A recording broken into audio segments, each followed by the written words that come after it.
ഇന്ന് മോണ്ടി തേഴ്സ്ഡേ, പെസഹ വ്യാഴാഴ്ചയാണല്ലോ.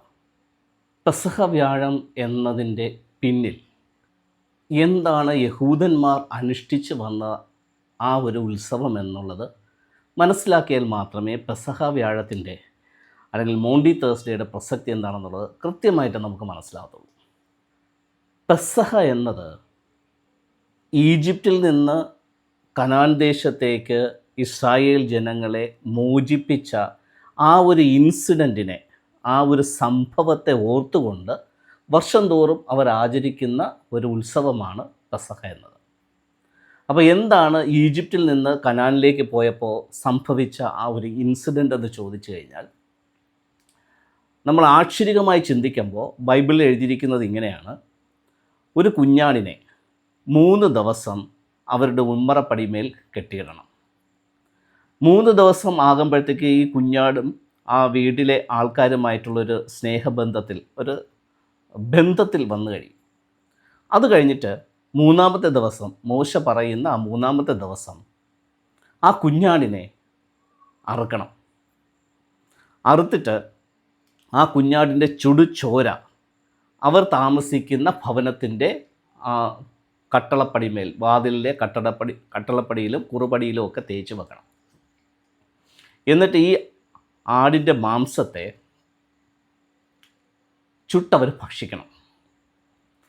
അപ്പോൾ അവരോട് മോശ പറയുന്നത് എങ്ങനെയാണ്: ഒരു ഭവനത്തിൽ ഉള്ള വ്യക്തികൾക്ക് ഈ ആടിൻ്റെ മാംസം തിന്ന് തീർക്കാൻ പറ്റിയില്ല എന്നുണ്ടെങ്കിൽ ഒന്നിലധികം ഭവനത്തിലുള്ള ആൾക്കാർ കൂടെ ചേർന്നിട്ട് വേണം ഒരു കുഞ്ഞാടിനെ അറുത്ത് ഭക്ഷിക്കാനായിട്ട്. അപ്പോൾ തിടുക്കത്തിൽ ഈ കുഞ്ഞാടിൻ്റെ മാംസം ഭക്ഷിക്കണം, വേസ്റ്റൊന്നും വരാൻ പാടില്ല. എത്രയും പെട്ടെന്ന് ആ ഇറച്ചി ഫിനിഷ് ചെയ്യണം ആ കുടുംബത്തിലെ അംഗങ്ങളെല്ലാവരും കൂടെ ചേർന്ന്.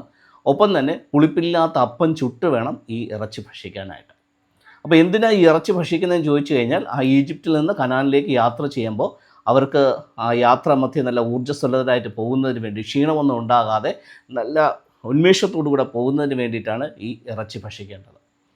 അപ്പോൾ ആക്ഷരികമായി ചിന്തിക്കുകയാണെന്നുണ്ടെങ്കിൽ, ആ എഴുതിയിരിക്കുന്ന അതേ ലിറ്ററൽ മീനിങ്ങിൽ ചിന്തിക്കുകയാണെന്നുണ്ടെങ്കിൽ, ആ കുഞ്ഞാടിൻ്റെ രക്തത്തെ എടുത്തിട്ട് രക്തം രക്ഷയ്ക്ക് വേണ്ടിയിട്ട് ആ വാതിൽപ്പടിമേൽ പുരട്ടണം. അതിൻ്റെ മാംസം അവരുടെ രക്ഷയ്ക്ക് വേണ്ടിയിട്ട്, ആ ഊർജ്ജസ്വലതയ്ക്ക് വേണ്ടിയിട്ട്, കായികക്ഷമതയ്ക്ക് വേണ്ടിയിട്ട് ഭക്ഷിച്ച് അവർ യാത്രയാകണം. സോ ഈ 2 കാര്യവുമാണ് ആക്ഷരികമായി ചിന്തിക്കുമ്പോൾ ആ ഇൻസിഡൻറ്റ് കൊണ്ട് ഉദ്ദേശിക്കുന്നത്. അപ്പോൾ അവരങ്ങനെ ചെയ്തു. ആടിനെ അറുത്തു, കട്ടളയിന്മേലും വാതിൽമേലും ഒക്കെ ആ രക്തം തേച്ചു. അത് കഴിഞ്ഞിട്ട് അവർ മാംസം ഭക്ഷിച്ചു. പിറ്റേ ദിവസം മോശ പറഞ്ഞതനുസരിച്ച് അവരവിടെ നിന്ന് യാത്ര പുറപ്പെടുകയാണ്. അപ്പോൾ യാത്ര പുറപ്പെട്ടതിന് ശേഷം മോശ അവരോട് പറഞ്ഞു, നിങ്ങൾ എല്ലാ വർഷവും ഒരാടിനെ ഇതുപോലെ അറക്കണം. ഒരു കുടുംബത്തിന് പറ്റുമെങ്കിൽ ഒരു കുടുംബം ആ ആടിനെ ഭക്ഷിക്കത്തക്ക രീതിയിൽ ഒരു ആടിനെ ക്രമീകരിക്കുക, അല്ലെങ്കിൽ ഒന്നിലധികം ഭവനക്കാർ ചേർന്ന് ഒരാടിനെ അറുത്ത് ഈ പെസഹയുടെ ഓർമ്മയ്ക്ക് വേണ്ടി പുളിപ്പില്ലാത്ത അപ്പവും ഈ ആടിൻ്റെ ഇറച്ചിയും കൂടെ ചേർത്ത് നിങ്ങൾ ഭക്ഷിക്കുമ്പോൾ, നിങ്ങളുടെ തീന്മേശയിൽ നിങ്ങളുടെ അടുത്ത തലമുറക്കാർ വന്നിരിക്കുമ്പോൾ, നെക്സ്റ്റ് ജനറേഷനിലെ കുട്ടികൾ വന്നിരിക്കുമ്പോൾ, നിങ്ങൾ അവരോട് ഈ കഥ പറയണം. എങ്ങനെയാണ് ഈജിപ്തിൽ നിന്ന് കനാൻ ദേശത്തേക്ക് ആ റെസ്ക്യൂ പ്രോസസ്സ് എങ്ങനെയായിരുന്നു എന്നുള്ളത് ഈ പെസഹ ആചരിക്കുമ്പോൾ, ഈ ആടിൻ്റെ മാംസവും പുളിപ്പില്ലാത്ത അപ്പവും ഭക്ഷിക്കുമ്പോൾ നിങ്ങൾ പുതിയ തലമുറയ്ക്ക് ഈ കഥ പറഞ്ഞു കൊടുക്കണം. അപ്പോൾ അങ്ങനെയാണ് വർഷാവർഷം ഈ റെസ്ക്യൂ പ്രോസസ്സിൻ്റെ ഓർമ്മയ്ക്ക് വേണ്ടിയിട്ട് ഈ യഹൂദ ജനങ്ങൾ പെസഹ ആചരിക്കുന്നത്. അപ്പോൾ പെസഹ ആർക്കാണെന്ന് ചോദിച്ചു കഴിഞ്ഞാൽ, ആർക്കാണ് പെസഹ? യഹൂദന്മാർക്കാണ് പെസഹ. എന്താണ് പെസഹയുടെ പിന്നിലുള്ള ആ ഒരു ചേതോ വികാരം, അല്ലെങ്കിൽ ആ ഉത്സവത്തിൻ്റെ പിന്നിലുള്ള മിത്ത് എന്താണ്, അല്ലെങ്കിൽ ആ ഇൻസിഡൻ്റ് എന്താണ്? ആ ഈജിപ്തിൽ നിന്ന് കനാൻ ദേശത്തേക്ക് പോകുമ്പോൾ അവർ ഒരു കുഞ്ഞാടിനെ അറുക്കുകയും രക്തം തേക്കുകയും മാംസം ഭക്ഷിക്കുകയും ചെയ്തതിൻ്റെ ഓർമ്മ പുതുക്കലാണ് ഓരോ വർഷവും നടന്നു വരുന്ന പെസഹ ആചരണം. ഇത് അടുത്ത തലമുറയിലേക്ക് കൈമാറ്റം ചെയ്യാൻ വേണ്ടിയിട്ടാണ് ഈ ഒരു ആഘോഷത്തിൻ്റെ ഇമ്പോർട്ടൻസ്. അപ്പോൾ നിങ്ങളൊന്ന് മനസ്സിലാക്കി നോക്കിയേ, ഒരു ഓർമ്മയ്ക്ക് വേണ്ടി ഒരു കാര്യം ചെയ്യുമ്പോൾ വർഷങ്ങൾ കഴിഞ്ഞു പോകുമ്പോൾ ഈ ഒറിജിനലായിട്ടുള്ള ഈവൻറ്റിൻ്റെ പ്രസക്തി കുറഞ്ഞു വരും. വെറും ഒരു ആചാരമായി, ഒരു ഉത്സവമായിട്ടത് മാറും. നിങ്ങൾക്ക് നിങ്ങളുടെ ഭവനത്തിനകത്ത്, എന്നെ കേൾക്കുന്ന ഇച്ചിരി പ്രായമുള്ളവരാണെങ്കിൽ, നിങ്ങളുടെ അപ്പനോ അമ്മയോ മരണപ്പെട്ടപ്പോൾ ആദ്യത്തെ 1, 2, 3 വർഷങ്ങളിൽ അവരുടെ ഓർമ്മ പ്രാർത്ഥന വെക്കുമ്പോൾ എല്ലാ ആൾക്കാരും, ആരും അതിനകത്ത് നിന്ന് മാറി നിൽക്കാതെ എല്ലാ ആൾക്കാരും അതിനകത്ത് പങ്കെടുത്ത് അത് വളരെ ഇമ്പോർട്ടൻ്റ് ആയിട്ട് നിങ്ങൾ ആ ഓർമ്മ പ്രാർത്ഥന ചെയ്യുമായിരുന്നു. പക്ഷേ ഒരു 5-6 വർഷം കഴിഞ്ഞപ്പോഴോ, ഒരു 10 വർഷമൊക്കെ കഴിഞ്ഞപ്പോഴോ, പിന്നെ ഈ അപ്പൻ്റെയും അമ്മയുടെ ഓർമ്മ പ്രാർത്ഥന വെക്കുമ്പോൾ അത്രയും വർഷം കഴിഞ്ഞതുകൊണ്ട് അതിൻ്റെ ആ ഉന്മേഷവും അതിൻ്റെ ആ ചുറുചുറുക്കും അതിൻ്റെ ഇമ്പോർട്ടൻസും ഒക്കെ കുറഞ്ഞു വന്നിട്ട് അത് കേവലം ഒരു ചടങ്ങായിട്ട് മാറും. പലരും അതിൽ പങ്കെടുക്കാൻ പറ്റാതെ വരുമ്പോൾ അസൗകര്യം അറിയിക്കും. വളരെ ചുരുക്കം ആൾക്കാർ പങ്കെടുക്കും. ഒരു 20 വർഷം 25 വർഷമൊക്കെ കഴിഞ്ഞിട്ടാണ് അപ്പൻ്റെ അമ്മയുടെ ഓർമ്മ പ്രാർത്ഥന നടത്തുന്നതെങ്കിലോ. അപ്പോൾ ആദ്യം തുടങ്ങിയ കാലഘട്ടത്തുള്ള ഒരു ഇമ്പോർട്ടൻസും പിന്നെ അതിന് കാണത്തില്ല. കേവലം അതൊരു ചടങ്ങായിട്ട് മാറി അതിൻ്റെ ഇമ്പോർട്ടൻസ് ഒക്കെ നഷ്ടപ്പെടും, അല്ലേ? സോ ഇതുപോലെ ഒത്തിരിയേറെ വർഷങ്ങൾ കഴിഞ്ഞപ്പോൾ, നിങ്ങൾക്കറിയാമല്ലോ, ഈജിപ്തിൽ നിന്ന് കനാൻ ദേശത്തേക്ക് അവരെത്തുമ്പോൾ തന്നെ 40 വർഷം കഴിഞ്ഞു. അന്ന് ജീവിച്ചിരുന്ന തലമുറയെല്ലാം മരണപ്പെട്ടു പോയി. അനന്തര തലമുറ ഇത് ഓർക്കുമ്പോൾ എന്തുമാത്രം പക്വതയോടുകൂടെയും എന്തുമാത്രം ഉത്സാഹത്തോടുകൂടെ ഓർക്കുമെന്ന് നമുക്ക് ഊഹിക്കാം. അത് കഴിഞ്ഞ് ജീസസിൻ്റെ കാലഘട്ടത്തേക്ക് വന്നപ്പോൾ ഏകദേശം 400-600 ഒക്കെ വർഷങ്ങൾ കഴിഞ്ഞു. ഓക്കെ, കൃത്യമായ കണക്ക് എനിക്കറിയത്തില്ല. അത് വീണ്ടും ബൈബിളിലൂടെ കയറി ഇറങ്ങി നോക്കിയാൽ മാത്രമേ കൃത്യമായൊരു കണക്ക് പറയാൻ പറ്റത്തുള്ളൂ. അസ്യൂം ഒരു 600-800 വർഷം കഴിഞ്ഞിട്ടാണ് ജീസസിൻ്റെ വരവ്. അപ്പോൾ ജീസസ് വരുമ്പോൾ ഈ പെസഹ എന്ന് പറയുന്നത് വെറും ഒരു ആഘോഷമായി നടന്നു വരിക മാത്രമാണ്. അതിൻ്റെ ശരിക്കുമുള്ള ആ ഒരു ഉത്സാഹമോ ആവേശമോ തിമിർപ്പോ ഒന്നുമില്ല. അപ്പോൾ അങ്ങനെയുള്ളൊരു പെസഹ കഴിക്കുന്ന സമയത്താണ് ജീസസ് വന്നിട്ട് ജീസസിൻ്റെ 30 വയസ്സ് വരെ എല്ലാ വർഷവും അവൻ ഈ പെസഹ ആചരിക്കുമായിരുന്നു. അവസാനത്തെ 3 വർഷം പെസഹ ആചരിക്കുമ്പോൾ അവസാനത്തെ 3 വർഷം ജീസസിൻ്റെ ഡിസൈപ്പിൾഷിപ്പിൽ നിൽക്കുന്ന വ്യക്തികളോടൊപ്പമായിരുന്നു ജീസസ് പെസഹ ആചരിച്ചിരുന്നത്. ആ പതിവ് 3 വർഷവും അദ്ദേഹം തുടർന്നിരുന്ന പതിവ് അവസാന വർഷം എത്തിയപ്പോൾ പതിവ് പോലെ ജീസസ് ശിഷ്യന്മാരോട് പറഞ്ഞു, നിങ്ങൾ പോയി പെസഹ ഒരുക്കുവീൻ. അപ്പോൾ ആ സമയത്ത് ജീസസ് ജീവിച്ചിരുന്ന സമയത്തുള്ള പെസഹയിലും ഒരു കുഞ്ഞാടിനെ അറുക്കണം. അപ്പോൾ കുഞ്ഞാടിനെ വെറുതെ അറുത്താൽ പോരാ. കുഞ്ഞാടിനെ അറുക്കുമ്പോൾ അതിനുള്ള ബ്ലെസ്സിങ്സ് അവിടെയുള്ള ദേവാലയത്തിൽ നിന്ന്, അല്ലെന്നുണ്ടെങ്കിൽ സിനഗോഗിൽ നിന്ന് പുരോഹിതന്മാർ അതിനെ ബ്ലെസ് ചെയ്ത് കൊടുക്കണം.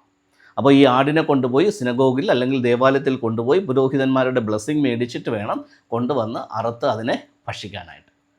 അപ്പോൾ ഇവിടെ കുഞ്ഞാടിൻ്റെ രക്തം എന്ത് ചെയ്യും എന്നുള്ളതിനെക്കുറിച്ച് ബൈബിൾ പറയുന്നില്ല. കുഞ്ഞാടിനെ അറുക്കണം. കാരണം അവിടെ എഴുതിയിരിക്കുന്നത് എങ്ങനെയാണ്, മത്തായി സുവിശേഷം എടുത്താലും മർക്കോസിൻ്റെ സുവിശേഷം എടുത്താലും ലൂക്കോസിൻ്റെ സുവിശേഷം എടുത്താലും അവിടെ ആ പെസഹയെക്കുറിച്ച് അന്ത്യാത്താഴത്തിൻ്റെ ആ സമയത്ത് അവിടെ എഴുതിയിരിക്കുന്നതിൻ്റെ തുടക്കം ഇങ്ങനെയാണ്, പെസഹ കുഞ്ഞാടിനെ അറുക്കേണ്ടുന്ന പുളിപ്പില്ലാത്ത അപ്പത്തിൻ്റെ പെരുന്നാൾ. അപ്പോൾ തുടങ്ങുന്നത് ഇങ്ങനെയാണ്, പെസഹ കുഞ്ഞാടിനെ അറുക്കേണ്ടുന്ന. അപ്പോൾ എല്ലാ വർഷവും എന്തിനറുക്കണം? പെസഹ കുഞ്ഞാടിനെ അറുക്കണം.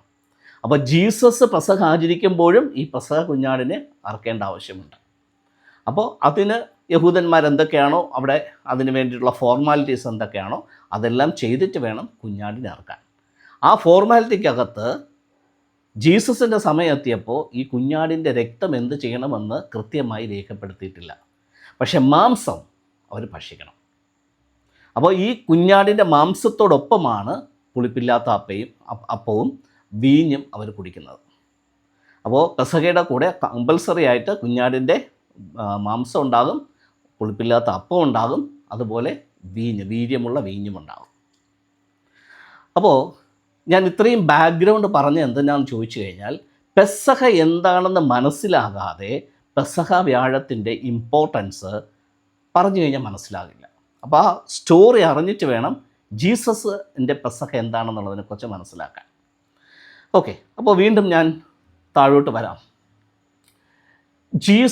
ജീസസിൻ്റെ ഡിസൈപ്പിൾഷിപ്പിൽ നിൽക്കുന്ന വ്യക്തികളും കൂടെ പെസഹ ആചരിക്കുമ്പോൾ അവിടെ കുഞ്ഞാടിൻ്റെ മാംസമുണ്ട് എങ്കിലും ജീസസ് ഇപ്പോൾ പറയുന്ന കാര്യം ഒരല്പം വ്യത്യസ്തമാണ്. അപ്പോൾ ഞാൻ ഒന്നുകൂടെ ഒന്ന് ആവർത്തിക്കട്ടെ. ആ ഒരു കറക്റ്റ് പോയിന്റ് കിട്ടിയില്ലെന്നുണ്ടെങ്കിൽ നിങ്ങൾക്ക് ഞാൻ ഈ പറയാൻ പോകുന്ന ആശയം മനസ്സിലാകത്തില്ല. അപ്പോൾ പെസഹയിൽ ഓർക്കുന്നത് എന്താ? ഈജിപ്തിൽ ഒരു കുഞ്ഞാടിനെ അവരെന്ത് ചെയ്തു? അറുത്തു. ആ കുഞ്ഞാടിൻ്റെ രക്തം എന്ത് ചെയ്തു? അവരുടെ രക്ഷയുടെ അടയാളമായി വാതിൽക്കൽ പുരട്ടി. അപ്പോൾ കുഞ്ഞാടിൻ്റെ രക്തത്തിന് അന്ന് ഒരു സിംബോളിക്കായിട്ടുള്ള ഒരു വലിയൊരു മീനിങ് ഉണ്ടായിരുന്നു. ആ രക്തമാണ് അവരെ രക്ഷിച്ചത്. ഇനി ആ മാംസം എന്ത് ചെയ്തു? കുഞ്ഞാടിൻ്റെ മാംസം എന്ത് ചെയ്തു? അവർ ഭക്ഷിച്ചിട്ട് ആ മാംസത്തിൻ്റെ പച്ചയിലാണ് അവർ യാത്ര തുടങ്ങിയത്. അപ്പോൾ അന്ന് അറുത്ത കുഞ്ഞാടിൻ്റെ രക്തത്തിനും അന്ന് അറുത്ത കുഞ്ഞാടിൻ്റെ മാംസത്തിനും വളരെയേറെ ഇമ്പോർട്ടൻസ് ഉണ്ട്. ആ കുഞ്ഞാടിൻ്റെ രക്തവും ആ കുഞ്ഞാടിൻ്റെ മാംസവും ഓർത്തിട്ടാണ് എല്ലാ വർഷവും പെസഹ ആചരിക്കുന്നത്. അങ്ങനെ എല്ലാ വർഷവും ആടിനെ അറക്കുന്നുണ്ട്. പക്ഷേ എല്ലാ വർഷവും ആടിനെ അറക്കുമ്പോൾ ഇപ്പോൾ രക്തത്തിന് പങ്കില്ല, മാംസത്തിനും പങ്കില്ല. ഇപ്പോൾ ജീസസ് പറയാൻ പോകുന്ന കാര്യത്തിനകത്ത് ഒരല്പ ട്വിസ്റ്റുണ്ട്. അത് പറയാൻ വേണ്ടിയിട്ടാണ് ഞാൻ ഇത്രയും കാര്യങ്ങൾ ആമുഖമായി പറഞ്ഞത്. അപ്പോൾ ജീസസ് ചെയ്തത് എന്താണെന്നറിയോ? സാധാരണ ആടിൻ്റെ മാംസവും രക്തത്തെയും ഓർക്കാൻ വേണ്ടി പെസഹയാണെങ്കിൽ ജീസസ് ഇപ്പം ചെയ്യുന്നത് അപ്പം എടുത്തിട്ട്, മാംസം എടുത്തിട്ടല്ല, അപ്പം എടുത്തിട്ട് അതിനെ നുറുക്കി ശിഷ്യന്മാർക്ക് കൊടുത്തിട്ട് പറയുവാണ്, ഈ അപ്പമാണ് എൻ്റെ മാംസം. കുഞ്ഞാടിൻ്റെ മാംസമൊന്നല്ല, പെസഹ കുഞ്ഞാടിൻ്റെ മാംസമൊന്നല്ല, ഈജിപ്തിൻ്റെ ഓർമ്മയ്ക്കായിട്ടും ഒന്നല്ല, ഈ ഞാനിപ്പോൾ നിങ്ങൾക്ക് നുറുക്കി നൽകുന്ന ഈ പുളിപ്പില്ലാത്ത അപ്പം, ഇതാണ് എൻ്റെ ശരീരത്തിൻ്റെ ഓർമ്മയ്ക്കായി നിങ്ങൾ ചെയ്യേണ്ടുന്നത്. അപ്പോൾ ഇപ്പോൾ നോൺ വെജിറ്റേറിയനായ കുഞ്ഞാടിൻ്റെ മാംസത്തെ മാറ്റി നിർത്തിയിട്ട് വെജിറ്റേറിയനായ പുളിപ്പില്ലാത്ത അപ്പം എന്ന് പറയുമ്പോൾ അവിടെയും വളരെ സിഗ്നിഫിക്കൻ്റ് ആയിട്ടൊരു കാര്യമുണ്ട്. അപ്പം പുളിക്കണമെന്നുണ്ടെങ്കിൽ അവിടെ ബാക്ടീരിയ വേണം. ബാക്ടീരിയയാണ് അപ്പത്തെ പുളിപ്പിക്കുന്നത്. സോ ബാക്ടീരിയ എന്ന് പറയുന്ന ആ കുഞ്ഞു ജീവിക്കും ഒരു ജീവനുണ്ട്. ആ കുഞ്ഞു ജീവിയുടെ ജീവൻ പോലും ഇല്ലാത്ത പുളിപ്പില്ലാത്ത അപ്പം എന്ന് പറയുമ്പോൾ 100% വെജിറ്റേറിയൻ. അപ്പോൾ 100% വെജിറ്റേറിയനായ പുളിപ്പില്ലാത്ത അപ്പത്തെ എടുത്തിട്ടാണ് ജീസസ് നുറുക്കിയിട്ട് ശിഷ്യന്മാർക്ക് കൊടുത്തിട്ട് പറയുന്നത്, ഈ വെജിറ്റേറിയനായിട്ടുള്ള അപ്പമാണ് എൻ്റെ മാംസം, ഇത് നിങ്ങൾ ഭക്ഷിക്കണം. അത് കഴിഞ്ഞിട്ട് ജീസസ് എടുത്ത് കൊടുക്കുന്നത് നല്ല വീര്യമുള്ള വീഞ്ഞെടുത്ത് കൊടുത്തിട്ട്, ഫെർമെൻറ്റേഷൻ നടന്ന ആ വീര്യമുള്ള വീഞ്ഞെടുത്ത് കൊടുത്തിട്ട് പറയുകയാണ്, അതും 100% വെജിറ്റേറിയൻ ആയിട്ടുള്ള വീഞ്ഞെടുത്ത് കൊടുത്തിട്ട് പറയുവാണ്, ഇതാണ് എൻ്റെ രക്തം. സോ അതുവരെ അനുഷ്ഠിച്ച് വന്ന കുഞ്ഞാടിൻ്റെ നോൺ വെജിറ്റേറിയൻ ആയിട്ടുള്ള രക്തത്തെയും നോൺ വെജിറ്റേറിയൻ ആയിട്ടുള്ള മാംസത്തെയും മാറ്റി നിർത്തിയിട്ട് ജീസസ് ഇപ്പോൾ ഒരു പുതിയ ഉടമ്പടി വെക്കുവാണ്. ഇതാണ് പുതിയ നിയമത്തിലുള്ള എൻ്റെ രക്തം, ഇതാണ് പുതിയ നിയമത്തിലുള്ള എൻ്റെ ശരീരം. ഇനി നിങ്ങൾ ഇതാണ് എൻ്റെ ഓർമ്മയ്ക്കായി ചെയ്യേണ്ടത്. ഏതാ? ഈ വെജിറ്റേറിയൻ ആയിട്ടുള്ള, പ്യൂറസ്റ്റ് ആയിട്ടുള്ള, പുളിപ്പില്ലാത്ത, ഒട്ടും പോലും നോൺ വെജിൻ്റെ കലർപ്പില്ലാത്ത ഈ അപ്പവും ഈ വീഞ്ഞും വേണം നിങ്ങൾ ഇനി പെസഹ ആചരിക്കുമ്പോൾ കഴിക്കേണ്ടത്. അപ്പോൾ ജീസസ് പറയുന്നത്, നിങ്ങൾ ഇനി ഇത് കഴിക്കുമ്പോൾ എൻ്റെ ഓർമ്മയ്ക്കായിട്ട് ചെയ്യുന്നത് കൊണ്ട് ഇനി നിങ്ങൾ ആടിനെ അറുക്കരുത്, നിങ്ങളിനി കൊല ചെയ്യരുത്, പ്യുവർ വെജിറ്റേറിയൻ വേണം നിങ്ങളിനി കഴിക്കാൻ. സോ അന്ന് വരെയുള്ള പെസഹയുടെ കൺസെപ്റ്റിനെ ജീസസ് ഇവിടെ മാറ്റിമറിക്കുകയാണ്. സോ ജീസസ് പറയുന്നതും പ്രവർത്തിക്കുന്നതിൻ്റെയും പിന്നിൽ വലിയൊരു ഉദ്ദേശശുദ്ധി ഉണ്ട് എന്നുള്ളത് മനസ്സിലാക്കണം. വെറുതെ ചുമ്മാ ഒരു ഷോയ്ക്ക് വേണ്ടിയിട്ടൊന്നും അല്ല ഇത് പറയുന്നത്. സോ ഞാനിത് പറഞ്ഞിട്ട് ഇതിൻ്റെ പിന്നിലൊരു വലിയൊരു ആത്മീയ അർത്ഥമുണ്ട്, ഞാൻ അതിലേക്ക് വരുന്നുണ്ട്. സോ ഇവിടെ അന്ന് വരെ ആഘോഷിച്ച ആ ആചാരത്തെ, അനുഷ്ഠാനത്തെ, ആ ഉത്സവത്തെ ടോട്ടലി ജീസസ് മാറ്റിയിട്ട് പുളിപ്പില്ലാത്ത അപ്പവും വീഞ്ഞും കൊണ്ട് ഇനി നിങ്ങളിത് കണ്ടിന്യൂ ചെയ്യണം, ഇനി മാംസം വേണ്ട, കുഞ്ഞാടിനെ സ്ലാറ്റർ ചെയ്യേണ്ട, അറുക്കേണ്ട ആവശ്യമില്ല എന്നുള്ള ആ വലിയ പാഠത്തെ ജീസസ് അവിടെ എസ്റ്റാബ്ലിഷ് ചെയ്യുവാണ്.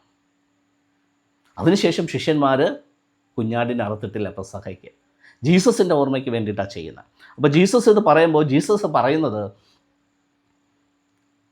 ഞാൻ എൻ്റെ ജീവിതത്തെ,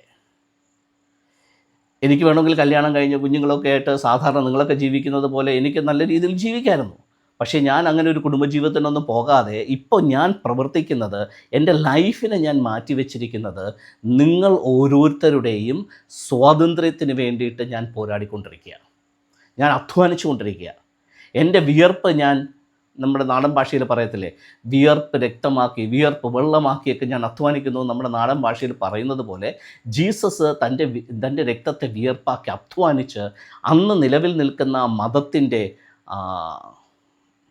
അടിമത്വത്തിൽ നിന്ന്, മതവക്താക്കളും മത നേതാക്കന്മാരും മതവും കൂടെ ഈ ജനങ്ങളെ അടിമത്വത്തിലാക്കി വെച്ചിരിക്കുന്ന ആ അടിമത്വത്തിൽ നിന്ന്, അടിമനുഖത്തിൽ നിന്ന് ജീസസ് തൻ്റെ ലൈഫിലൂടെ ആ ജനങ്ങളെ ആത്മീക സ്വാതന്ത്ര്യത്തിനകത്തേക്ക്, ആത്മാവിൻ്റെ സ്വാതന്ത്ര്യത്തിനകത്തേക്ക് ജീസസ് റെസ്റ്റോർ ചെയ്യാൻ വേണ്ടി തൻ്റെ ജീവനെ, തൻ്റെ ജീവിതത്തെ അദ്ദേഹം മാറ്റിവെക്കുക.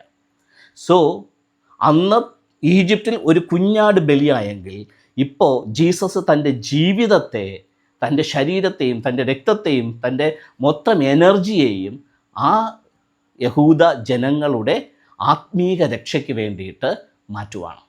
അപ്പോൾ ജീസസ് താൻ തന്നെ അവിടെ എന്തായി മാറുകയാണ്? ബലിയായി മാറുകയാണ്. അവിടെ ഒരിക്കലും നിങ്ങൾ കുരിശുമരണത്തെയും അടക്കത്തെയും ഉദ്ധാരണത്തെയും ഒന്നും കൊണ്ടുവരരുത്. ജീസസ് തൻ്റെ ലൈഫ് വെച്ചിട്ട് അവിടെ പറയുന്നത്, എൻ്റെ ലൈഫിനെ ഞാൻ ഡെഡിക്കേറ്റ് ചെയ്തിരിക്കുന്നത് ഈ ഒരു കാര്യത്തിന് വേണ്ടിയിട്ടാണ്. നിങ്ങളുടെ ഉദ്ധാരണമാണ്, നിങ്ങളുടെ സ്വാതന്ത്ര്യമാണ് എൻ്റെ ജീവിത ലക്ഷ്യം. ആ ജീവിത ലക്ഷ്യത്തിന് വേണ്ടി ഞാൻ എൻ്റെ ജീവിതത്തെ ഹോമിക്കുന്നു എന്നുള്ള രീതിയിലാണ് അവിടെ ജീസസ് തൻ്റെ രക്തത്തെയും മാംസത്തെയും റെപ്രസെൻറ്റേറ്റ് ചെയ്തത്. എൻ്റെ ഓർമ്മയ്ക്കായി നീ ഇത് ചെയ്യണമെന്ന് പറയുന്നത്. പക്ഷേ ഓർമ്മയ്ക്കായി ചെയ്യണമെന്ന് പറയുമ്പോഴും എന്ത് വെച്ച് ചെയ്യണമെന്നാ? അപ്പവും വീഞ്ഞും വെച്ച് ചെയ്യണമെന്നാ അവിടെ കുഞ്ഞാടിനെ അറക്കാൻ പറയുന്നില്ല. ക്ലിയർ ആവുന്നുണ്ടോ? ഓക്കെ. ഇനി ഈ അപ്പവും മാംസവും എന്നുള്ള കാര്യം കുറച്ചുകൂടെ ആഴത്തിൽ ചിന്തിക്കുന്നതിന് വേണ്ടി യോഹന്നാൻ ഇതിനെ മറ്റൊരു രീതിയിൽ അവതരിപ്പിക്കുന്നത്. സോ മത്തായിയും മർക്കോസും ലൂക്കോസും ഇതിനെ പെസഹ വ്യാഴം, പെസഹ ആചരണം എന്നുള്ള രീതിയിൽ ഈ ഒരു ഇൻസിഡൻറ്റിനെ ഹൈലൈറ്റ് ചെയ്ത് അവതരിപ്പിക്കുമ്പോൾ യോഹന്നാൻ മാത്രം ഇതിനെ മറ്റൊരു രീതിയിൽ എക്സ്പ്ലെയിൻ ചെയ്തിട്ടുണ്ട്. അപ്പോൾ യോഹന്നാൻ്റെ സുവിശേഷത്തിനകത്ത് ഈ കാര്യത്തെ റെപ്രസെൻറ്റേറ്റ് ചെയ്യുന്നത് എങ്ങനെയാണെന്ന് പഠിച്ചാൽ മാത്രമേ ഇതിൻ്റെ പിന്നിലുള്ള ആത്മീക സത്യം എന്താണെന്നുള്ളത് നമുക്ക് മനസ്സിലാകത്തുള്ളൂ. അപ്പോൾ എന്താണ് ഈ വീഞ്ഞ്? എന്താണ് ഈ അപ്പം? അത് നമ്മൾ അടുക്കളയിൽ ഉണ്ടാക്കിയെടുക്കുന്ന പുളിപ്പില്ലാത്ത അപ്പമാണോ? നമ്മൾ വൈൻ എടുത്തിട്ട് ഫെർമെൻറ്റേഷൻ വെച്ചിട്ട് 20 ദിവസമോ 40 ദിവസമോ കഴിക്കുന്ന ആ വൈനാണോ? അതോ മുന്തിരി ഇടിച്ച് പിഴിഞ്ഞ് അതിൻ്റെ ചാറെടുത്തിട്ടുള്ള ആ മുന്തിരിച്ചാറാണോ? എന്താണ് ശരിക്കും ഈ മാംസം? എന്താണ് ശരിക്കും ഈ വൈൻ എന്നുള്ളത് നമ്മൾ മനസ്സിലാക്കണം. ഒന്നുകിൽ അപ്പം എന്താണെന്നും വീഞ്ഞ് എന്താണെന്നും മനസ്സിലാക്കണം, അതുപോലെ മാംസം എന്താണെന്നും രക്തം എന്താണെന്നുള്ളതും മനസ്സിലാക്കണം. സോ ബൈബിൾ ഒരിക്കലും ഭൗതികമായ കാര്യങ്ങൾ എടുത്തു വച്ചിട്ടല്ല ആത്മീയ സത്യങ്ങളെ പറയുന്നത്. എക്സാമ്പിൾസ് രൂപകങ്ങളായി അപ്പമൊന്നും വീഞ്ഞെന്നും പറയുന്നുണ്ടെങ്കിലും രൂപകമായി അല്ലെങ്കിൽ അതിൻ്റെ സിംബോളിക്കായിട്ട് രക്തമെന്നും മാംസമെന്നും പറയുന്നുണ്ടെങ്കിലും അതിൻ്റെ പിന്നിലുള്ള ശരിക്കുമുള്ള യാഥാർത്ഥ്യം എന്താ, ആത്മീക മർമ്മം എന്താ, അതിൻ്റെ പിന്നിൽ മറഞ്ഞിരിക്കുന്ന ആത്മീക സത്യം എന്താണെന്നുള്ളത് യോഹന്നാൻ റിവീൽ ചെയ്യുന്നുണ്ട്. സോ അത് നമുക്കൊന്ന് വളരെ ഗൗരവമായി ചിന്തിച്ചാൽ മാത്രമേ ഇതിൻ്റെ പിന്നിലുള്ള ആത്മീയ അർത്ഥത്തെ നമുക്ക് ഗ്രഹിക്കാൻ പറ്റത്തുള്ളൂ. ഒരുപക്ഷെ ഇന്ന് ജീസസിൻ്റെ ആ പെസഹ വ്യാഴം മുതൽ, അന്ത്യ അത്താഴം മുതൽ ഇന്ന് പെസഹ വ്യാഴമാണ്, ഈ 2026 പെസഹ വ്യാഴം വരെ ആചരിച്ചു കൊണ്ടിരിക്കുന്ന അനാചാരത്തെ, ജീസസ് ഒരിക്കലും ആഗ്രഹിക്കാത്ത ഈ ദുരാചാരത്തെ ഇന്ന് ആർക്കെങ്കിലും ബ്രേക്ക് ചെയ്യാൻ കഴിഞ്ഞ് അടുത്ത വർഷം ജീസസ് പറഞ്ഞ ആത്മീയ സത്യത്തെ ഉൾക്കൊള്ളാനായി കഴിഞ്ഞാൽ ഞാനിന്ന് ഈ ഒരു പ്രോഗ്രാം ചെയ്യുന്നതിനകത്ത് അർത്ഥമുണ്ട്. കാരണം അന്ന് ജീസസ് പറഞ്ഞു, നിങ്ങളുടെ ആത്മീയ സ്വാതന്ത്ര്യത്തിന് വേണ്ടിയിട്ടാണ്. മതം നിങ്ങളെ ചങ്ങലക്കിട്ടിരിക്കുന്ന, മതം നിങ്ങളെ അടിമത്വത്തിൽ വിട്ടിരിക്കുന്ന ആ അടിമത്വത്തിൽ നിന്ന് ആത്മാവിൻ്റെ സ്വാതന്ത്ര്യത്തിലേക്ക് കൊണ്ടുവരാൻ വേണ്ടിയാണ് ഞാൻ എൻ്റെ ജീവിതത്തെ ഡെഡിക്കേറ്റ് ചെയ്തിരിക്കുന്നതെന്ന് പറഞ്ഞതുപോലെ ഈ കാലഘട്ടത്തിൽ ഞാനെന്ന് മനോജ് എന്ന് പറയുന്ന വ്യക്തി എൻ്റെ ലൈഫിനെ ഡെഡിക്കേറ്റ് ചെയ്തിരിക്കുന്നത് ഇന്ന് മതം അടിമത്വത്തിൽ വച്ചിരിക്കുന്ന ജനതയെ ആത്മാവിൻ്റെ സ്വാതന്ത്ര്യത്തിലേക്ക് കൊണ്ടുവരാനായിട്ട് ഞാൻ എൻ്റെ ലൈഫിനെ ഡെഡിക്കേറ്റ് ചെയ്തിരിക്കുകയാണ്. സോ ഞാനിത് പറയുമ്പോൾ വളരെയേറെ ആഴത്തോടും വളരെയേറെ ആവേശത്തോടും വളരെയേറെ തീക്ഷ്ണതയോടും കൂടെ സംസാരിക്കാൻ കാരണം അന്ന് ജീസസ് ചെയ്ത അതേ പ്രവൃത്തി തന്നെയാണ് ഇന്ന് ഞാനും ചെയ്തുകൊണ്ടിരിക്കുന്നത് എന്നുള്ളത് കൊണ്ട് തന്നെയാണ്. ക്രിസ്ത്യാനികൾ എന്നെ അംഗീകരിക്കത്തില്ലായിരിക്കും, അന്ന് ജീസസിനെയും മതവ്യക്താക്കൾ അംഗീകരിച്ചില്ലല്ലോ. ഇന്നത്തെ മതപുരോഹിതന്മാരോ പാസ്റ്റർമാരോ പ്രാസംഗികന്മാരോ എന്നെ അംഗീകരിക്കത്തില്ലായിരിക്കും, കാരണം അന്ന് ജീസസിനെ അവർ അംഗീകരിച്ചില്ലല്ലോ. സോ സത്യത്തിന് വേണ്ടി നിൽക്കുന്ന ആൾക്കാരെ ഒന്നും അവർ അംഗീകരിക്കത്തില്ല, ക്രൂശിക്കത്തേ ഉള്ളൂ. അത് ഇന്നും എൻ്റെ മേലും ഇന്നത്തെ ക്രിസ്ത്യാനികൾ അങ്ങനെ തന്നെയാണ് ചെയ്തുകൊണ്ടിരിക്കുന്നത്. അതുകൊണ്ട് എനിക്കത് വിഷയമല്ല. ജീസസ് ഒരു വിഷയമായിരുന്നോ? ജീസസിനെ ക്രൂശീകരണവും അടക്കവും എന്നൊക്കെ പറയുന്നത് ജീസസിനൊരു വിഷയമായിരുന്നോ? ഒരിക്കലുമല്ല. അതുകൊണ്ട് ഇന്ന് മതക്രിസ്ത്യാനികൾ ചെയ്തുകൊണ്ടിരിക്കുന്ന അട്ടഹാസവും ബഹളവും അപഹാസ്യവും ഒന്നും എനിക്കും ഒരു വിഷയമല്ല. സോ ഞാൻ വിഷയത്തിലേക്ക് വരട്ടെ. എന്താണ് മാംസവും രക്തവും? എന്താണ് അപ്പവും മീനും? സോ അതറിയണമെന്നുണ്ടെങ്കിൽ നമ്മൾ യോഹന്നാൻ്റെ സുവിശേഷത്തിനകത്തേക്ക് ഒന്ന് വരേണ്ടതുണ്ട്. ഞാൻ കുറച്ച് വാക്യങ്ങൾ വായിക്കാം. സോ ആദ്യം യോഹന്നാൻ്റെ സുവിശേഷം 6-ാമത്തെ അധ്യായം 30 മുതൽ വായിക്കണം. യോഹന്നാൻ്റെ സുവിശേഷം 6-ാം അധ്യായം 30 മുതൽ. ഞാൻ ഓരോ വാക്യമായിട്ട് വായിച്ചിട്ട് ആവശ്യമുള്ള വാക്യങ്ങളുടെ എക്സ്പ്ലനേഷൻ ഞാൻ പറയാം. 30 പറഞ്ഞിരിക്കുന്നത് എങ്ങനെയാണ്? അവർ അവനോട് ഞങ്ങൾ കണ്ട് നിന്നെ വിശ്വസിക്കേണ്ടതിന് നീ എന്ത് അടയാളം ചെയ്യുന്നു, എന്ത് പ്രവർത്തിക്കുന്നു?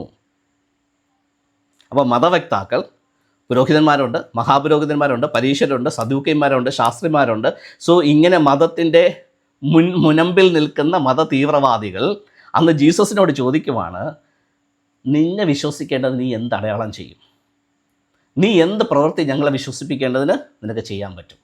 ഇത് തന്നെയല്ലേ ക്രിസ്ത്യാനികൾ എന്നോടും കമൻറ്റിലൂടെയും ഫോണിലൂടെയും മെസ്സേജിലൂടെയൊക്കെ ചോദിച്ചുകൊണ്ടിരിക്കുന്നത്. നീ ക്രിസ്തുവാണെങ്കിൽ അടയാളം കാണിക്ക്, അത്ഭുതം കാണിക്ക്, ക്രൂശിൽ കയറ്, അടക്കം ചെയ്യ്, ഉയർത്തെഴുന്നേൽക്ക്.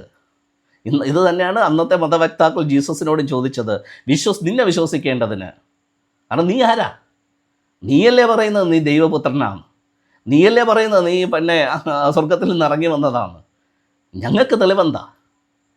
എന്ത് തെളിവാ? നിൻ്റെ അപ്പനെ എനിക്കറിയാം, നിൻ്റെ അമ്മയെ എനിക്കറിയാം, നീ കുഞ്ഞുനാളിൽ ഇതുവഴി വള്ളി നിക്കറിട്ട് ഓടി കളിച്ചതൊക്കെ ഞങ്ങൾക്കറിയാം, ഞങ്ങൾ കണ്ടുകൊണ്ടിരിക്കുക. പിന്നെ നീ എന്ത് അവകാശത്തിലാണ് പറയുന്നേ നീ സ്വർഗത്തിൽ നിന്ന് വന്നതാ, നീ ദൈവപുത്രനാന്നൊക്കെ? ഇത് തന്നെയല്ലേ നിങ്ങൾ എന്നോടും ചോദിച്ചുകൊണ്ടിരിക്കുന്നത്? പിറ്റി. അപ്പോൾ ജീസസ് പറയുക, അത് വീണ്ടും അവർ പറയുക, നമ്മുടെ പിതാക്കന്മാർ മരുഭൂമിയിൽ മന്നാ തിന്നു, അവർക്ക് തിന്നുവാൻ സ്വർഗത്തിൽ നിന്ന് അപ്പം കൊടുത്തു എന്ന് എഴുതിയിരിക്കുന്നുവല്ലോ. ഇത് പറയുമ്പോൾ ദൈവം കൊടുത്തതായിട്ടല്ല അവർ പറയുന്നത്, മോശ കൊടുത്തതായിട്ടാണ്. കാരണം മോശ ഒരുപാട് അത്ഭുതങ്ങളും അടയാളങ്ങളും അവർക്ക് ചെയ്ത് കാണിച്ചു. വടിയിട്ട് പാമ്പാക്കി, അത് ചെയ്തു, ഇത് ചെയ്തു. അവസാനം മന്ന വരെ സ്വർഗത്തിൽ നിന്ന് ദൈവത്തിൽ നിന്ന് ചോദിച്ച് മേടിച്ച് ഇറക്കി കൊടുത്തത് മോശയാണ് എന്നുള്ള രീതിയിലാണ് അവർ അടയാളം പറയുന്നത്. ഞങ്ങളുടെ പിതാക്കന്മാർ മന്ന തിന്നു, സ്വർഗത്തിൽ നിന്ന് മന്ന ഇറക്കി ഞങ്ങൾക്ക് മോശ തന്നു എന്നുള്ള അർത്ഥത്തിലാണ്. അപ്പോഴാണ് യേശു തിരിച്ചു പറയുന്നത്, ആമേൻ ആമേൻ ഞാൻ നിങ്ങളോട് പറയുന്നു, സ്വർഗത്തിൽ നിന്നുള്ള അപ്പം മോശയല്ല നിങ്ങൾക്ക് തന്നത്. See the point. ക്രിസ്ത്യാനികളെ, അടയാളം ചോദിക്കരുത്, പ്രവൃത്തി ചോദിക്കരുത്. യേശു അന്ന് അത് ചെയ്തു, യേശു അന്ന് ഇത് ചെയ്തു, യേശു അന്ന് ഇത് ചെയ്തു. അതേ കാര്യം യേശു ഇപ്പോൾ പറയുക, മോശയല്ല. ഞാനും പറയുക, യേശു അല്ല.